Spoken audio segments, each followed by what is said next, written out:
Okay, hello, my name is Jeff Taylor, and we're here at the end of the 10th Lipodystrophy workshop in London. And today we're talking with Dr. Maury Schambelan, who is from the University of San Francisco. Dr. Schambelan gave a fascinating talk on a new form of IGF-1. The conference focuses a lot on basic science, and this is one actual intervention that he's studied, and we'd like to hear more about it. Dr. Schambelan? Yeah, thank you. Well, as I think many people who attend this meeting are aware, one of the approaches therapeutically to people who have visceral adiposity and insulin resistance is to use growth hormone or growth hormone secretagogues. And they do appear to be able to decrease visceral fat, but the problem with growth hormone in particular is that it often worsens glucose metabolism and can cause frank diabetes. And so although it looks like a good therapy from the perspective of reducing visceral fat, the trade-off may not be such a good one, since most of those patients also have insulin resistance. So we thought about using insulin-like growth factor 1, which is a protein that the body makes in response to growth hormone. But because its name, as its name implies, it binds to, it causes insulin-like effects. In fact, it ought to do the opposite. It ought to improve glucose metabolism. And still we thought maybe would have some of the anabolic effects and the effects on fat that growth hormone has. So we designed an open label pilot study. So it's important to recognize exactly what this was. A small number of people studied intensively but without a placebo control. So it by no means is a definitive way to find evidence for effect. But if you use the same patient as their own control, you can learn something. The problem with IGF-1 as a therapy is that it's short acting, and if you give IGF-1 by subcutaneous injection, it's gone within minutes.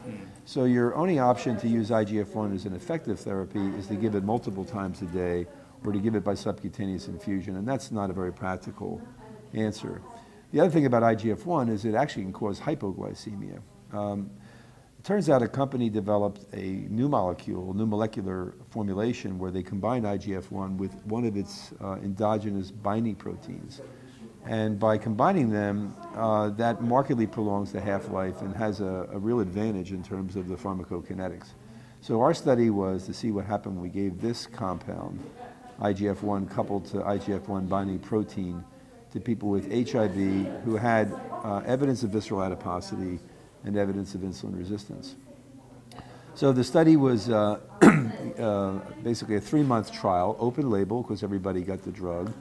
People were admitted to the Clinical Research Center at San Francisco General Hospital prior to and at the end of the 3-month period.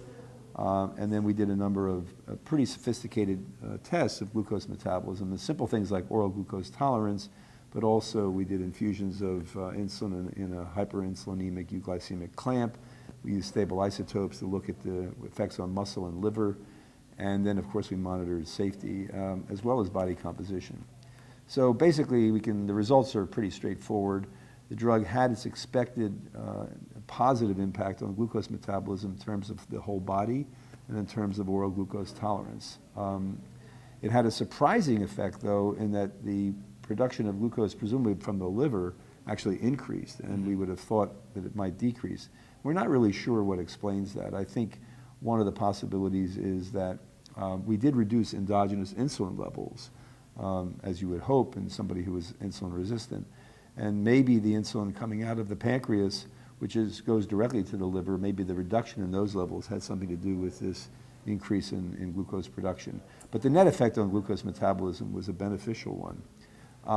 And it did cause an increase in lean body mass, as does growth hormone, although a less robust effect. It did decrease total body fat, and it even decreased truncal fat, as we estimate from a DEXA analysis.